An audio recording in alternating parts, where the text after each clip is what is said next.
நெஞ்சம் என்னும் கூடு அதில் நெருப்பு வைத்ததாறு. துன்பம் வந்த போதும் அதை துடைப்பதிங்கு யாரு? கலங்கும் போது சேரு, அது தெளியும் போது நீரு. கடவுள் போட்ட கோடு அதை திருத்த போவதாறு? வெந்த புண்ணும் ஆறிடுமா?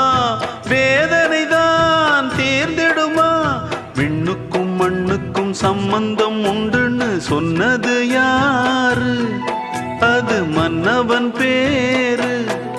அந்த வானத்தை போல மனம் படைச்ச மன்னவனே, பனி துளிய போல குணம் படைச்ச தென்னவனே.